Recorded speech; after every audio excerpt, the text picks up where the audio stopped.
Hello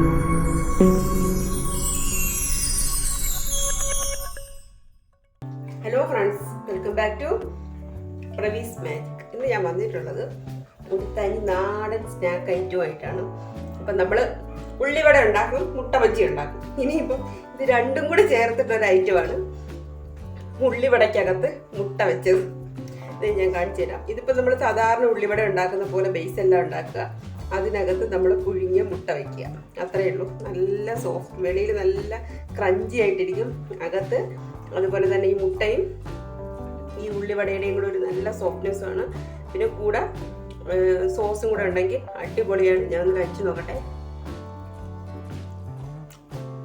സംഭവം നല്ല ടേസ്റ്റാണ്. ഈ കുട്ടികൾക്കൊക്കെ കൊടുക്കാൻ പറ്റുന്ന അടിപൊളി ഒരു ഈവനിങ് സ്നാക്കാണ്. അതുപോലെ തന്നെ നല്ല ഹെൽത്തി ആയിട്ടുള്ള ഐറ്റമാണ്. ഇതിനകത്ത് വേറെ ഒന്നും ചേർക്കുന്നില്ല, നമ്മൾ ഉള്ളിവട ഉണ്ടാക്കുന്നത് പോലെ തന്നെയാണ്. പിന്നെ അകത്ത് മുട്ടയും കൂടെ വയ്ക്കുന്നതേ ഉള്ളൂ. അപ്പോൾ ഇനി പ്രത്യേകിച്ച് പേരൊന്നുമില്ല. ഉള്ളിവടയ്ക്കകത്ത് മുട്ട വെച്ച് എന്ന് വേണമെങ്കിൽ പറയാം, അല്ലെങ്കിൽ മുട്ട വടയെന്ന് വേണമെങ്കിൽ പറയാം. അങ്ങനെ എന്ത് പേരിട്ടുണ്ടെങ്കിലും നമുക്ക് വിളിക്കാം. പക്ഷെ ചെയ്തെടുക്കാൻ ഭയങ്കര ഈസിയാണ്. അപ്പം നമുക്കിനി വീഡിയോയിലേക്ക് പോവാം. മുട്ട കൊണ്ടുള്ള മുട്ടയും ഉള്ളിയും ചേർന്നിട്ടുള്ള ഒരു ഐറ്റമാണ് നമ്മളിത് ചെയ്യുന്നത്. അതായത് ഉള്ളിവടയ്ക്കകത്ത് ഉള്ളിവട ചെയ്യുന്ന പോലെ ബേസ് ചെയ്തിട്ട് അതിനകത്ത് മുട്ട വെച്ചിട്ടാണ് നമ്മളിപ്പോൾ ഇത് ചെയ്യാൻ പോകുന്നത്. അപ്പം അതിനായിട്ട് ഫസ്റ്റ് നമ്മൾ ചെയ്യേണ്ടത്, ഉള്ളിവടയ്ക്ക് നമ്മൾ ചെയ്യുന്ന കാര്യങ്ങൾ തന്നെയാണ് ബേസ് കോട്ടിംഗ് ആയിട്ട് നമുക്ക് വേണ്ടത്. അപ്പം അതിൽ ചെറുതായിട്ട് ഉള്ളി, പക്ഷെ ഉള്ളിവടയ്ക്ക് അരിയുമ്പോൾ നമ്മൾ നീളത്തിനാണ് അരിയുന്നത്. ഇതിൽ ഉള്ളി ചെറുതായി സ്ക്വയറായിട്ടാണ് നമ്മൾ അരിഞ്ഞെടുത്തിട്ടുള്ളത്. അപ്പോൾ അതുപോലെ ഞാനിപ്പോൾ 2 ഉള്ളി ഞാൻ അരിഞ്ഞെടുത്തിട്ടുണ്ട്. അതുപോലെ ഒരു പീസ് ഇഞ്ചി എടുത്തിട്ടുണ്ട്, കുറച്ച് കറിവേപ്പിലയും മല്ലിയിലയും കൂടി മിക്സ് ചെയ്തെടുത്തിട്ടുണ്ട്.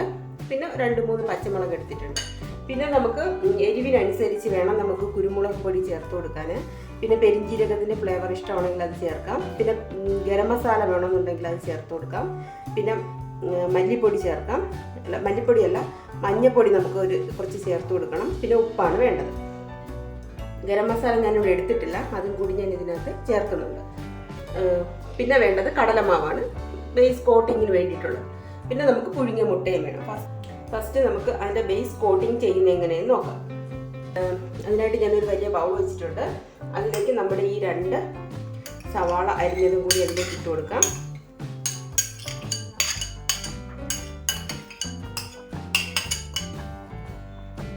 പിന്നെ പച്ചമുളക് എരിവിനനുസരിച്ച് ചേർത്ത് കൊടുക്കാം.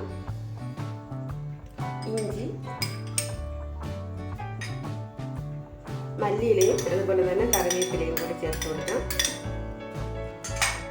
പിന്നെ ഇപ്പം തന്നെ ഞാനൊരു ശകലം കുരുമുളക് പൊടി ഇപ്പോഴും ഞാനിതിൽ ചേർത്ത് കൊടുക്കുന്നുണ്ട്. ഒരു പിഞ്ചാണ് ചേർത്ത് കൊടുത്തിട്ടുള്ളത്. അതുപോലെ ആവശ്യത്തിന് നമ്മൾ ഉപ്പിട്ട് കൊടുക്കണം.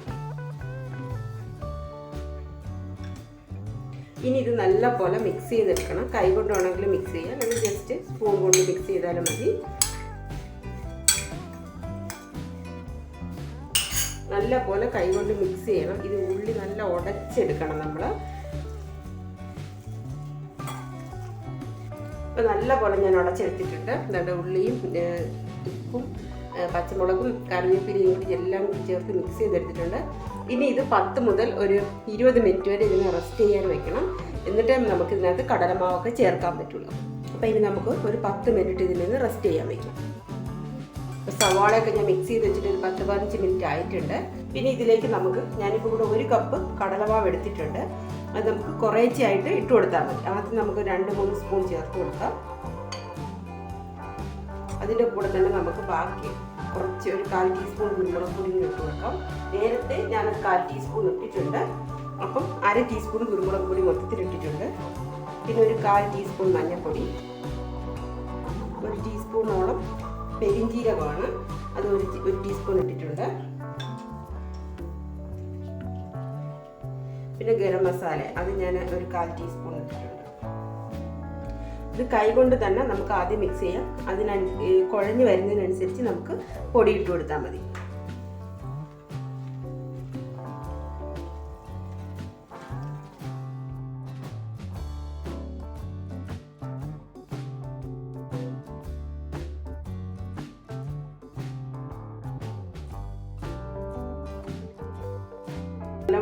നല്ലപോലെ കുഴച്ചെടുത്തിട്ടുണ്ട്. ഇനി ശകലം ഉപ്പും കൂടി വേണം. നമുക്ക് കുറച്ച് ഉപ്പ് കൂടി ചേർത്ത് കൊടുക്കാം.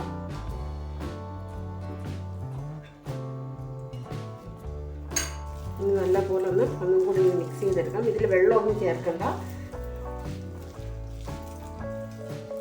ഇനി ഒരു കാര്യം ചെയ്യാനുള്ളതെന്ന് വെച്ചാൽ നമ്മൾ കടലമാവിൽ കടലമാവ് ഇട്ട് ഇത് മിക്സ് ചെയ്താൽ ഇനി പിന്നെ ഇത് വെച്ചേക്കാൻ പാടില്ല. അപ്പം തന്നെ നമ്മളെന്താണ് മുട്ട ഇതിൽ ഫില്ല് ചെയ്ത് നമ്മൾ പൊരിച്ചെടുക്കുകയാണ് വേണ്ടത്. ഇത് ഇരിക്കും തോറും ഇത് ഉള്ളിൽ നിന്ന് വെള്ളം ഇറങ്ങിക്കൊണ്ടിരിക്കും. അപ്പം നമുക്കിനി മുട്ട ഇതിലൊക്കെ ഫില്ല് ചെയ്യാം. ഞാനിപ്പോൾ മുട്ട ഉണ്ടാവും. ഒരു മുട്ടയെ ഞാൻ 4ആയിട്ട് കട്ട് ചെയ്തെടുത്തിട്ടുണ്ട്. അങ്ങനെ 3 മുട്ടയാണ് എടുത്തിട്ടുള്ളത്. ഈ മുട്ട ആരോ തിന്നുകൊണ്ട് പോയി. ഈ ഫസ്റ്റ് കുറച്ച് വെള്ളത്തിൽ കൈ നല്ലപോലെ ഒന്ന് നനച്ചെടുക്കണം, അല്ലെങ്കിൽ ഇത് ഒട്ടിപ്പിടിക്കും. എന്നിട്ട് മാവെടുത്ത് ഇങ്ങനെ പരത്തിയിട്ട് മുട്ട അതിൽ വെച്ച് നമ്മൾ നല്ലപോലെ ഇത്തിരി ഇതിലെടുക്കണം മാവ്, എന്നല്ലെങ്കിൽ മുട്ട കവർ ചെയ്ത് വരത്തുള്ളൂ. മുട്ട നല്ലപോലെ കവർ ചെയ്ത് എടുത്തിട്ടില്ലെങ്കിൽ എണ്ണയിലിടുമ്പോൾ മുട്ട പൊട്ടിത്തെറിക്കും. അപ്പോൾ മുട്ട നല്ലപോലെ കവർ ചെയ്തെടുക്കണം. ഒരു പീസ് ഇതിലേക്ക് വെച്ചെടുക്കുക. കുറച്ചും കൂടി മാവ് വെച്ചിട്ട് മാവെല്ലാം നമ്മുടെ ഫില്ലിങ് വെച്ച് നല്ലപോലെ കവർ ചെയ്തെടുക്കുകയാണ് വേണ്ടത്. ഈ മുട്ടയ്ക്കുള്ള നമ്മുടെ ഉള്ളിയുടെ അളവിനനുസരിച്ച് വേണം ഇത് ചെയ്തെടുക്കാനായിട്ട്. ഒരുപാട് തിക്നെസ് വേണ്ട. ഒരുപാട് തിക്നെസ് ആയി കഴിഞ്ഞാൽ അത് വേവത്തില്ല അകത്ത്. അപ്പോൾ മുട്ട നല്ലപോലെ കവർ ചെയ്ത് വരണം.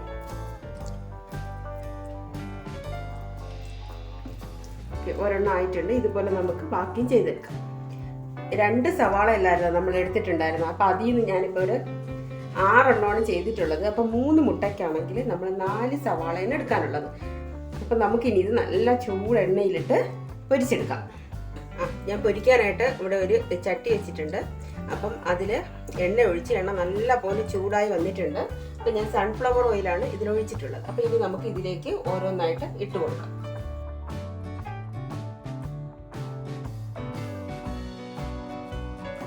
തീ അധികം കൂട്ടിയിട്ട് കൊടുക്കണ്ട. ആദ്യം ഇട്ട് ഒരു 2 മിനിറ്റ് കഴിഞ്ഞിട്ട് തീ ഒന്ന് സിമ്മിലാക്കി കൊടുക്കണം, അല്ലെങ്കിൽ അത് പെട്ടെന്ന് കരിഞ്ഞു പോവുകയും ചെയ്യും, വേവത്തുമില്ല. അപ്പം ഇതിപ്പോൾ ഞാൻ തിരിച്ചിടട്ടെ. നമ്മൾ ആദ്യം ഇട്ടത് റെഡി ആയിട്ടുണ്ട്. നല്ല പോലെ ക്രിസ്പി ആയിട്ട് വന്നിട്ടുണ്ട്. അത് നല്ല പോലെ വെന്തിട്ടുണ്ട്. ചെറിയ തീയിലിട്ട് കഴിഞ്ഞാൽ നമുക്ക് നല്ല പോലെ വേവിച്ചെടുക്കാം. ആദ്യത്തെ നമുക്കപ്പം ഒരു പ്ലേറ്റിലോട്ട് ബൗളിലോട്ട് മാറ്റാം. ഇതുപോലെ ബാക്കിയും കൂടെ നമുക്ക് ചെയ്തെടുക്കാം. അപ്പം അത് നമ്മുടെ മുട്ട വെച്ച ഉള്ളിവട റെഡി ആയിട്ടുണ്ട്. നല്ല ക്രിസ്പി ആയിട്ട് വന്നിട്ടുണ്ട്. നല്ല മണമാണ്. നമ്മുടെ മുട്ട പപ്സില്ലേ, അതിൻ്റെ ഒരു മണമാണ് കിട്ടുന്നതെന്നാണ് നന്ദുക്കുട്ടൻ പറഞ്ഞിട്ടുള്ളത്. അപ്പം എന്തായാലും നമുക്കിത് ഒന്ന് ട്രൈ ചെയ്ത് നോക്കണം നിങ്ങൾ. അതുപോലെ എൻ്റെ വീഡിയോ ഇഷ്ടപ്പെട്ടിട്ടുണ്ടെങ്കിൽ ലൈക്ക് ചെയ്യണം, ഷെയർ ചെയ്യണം.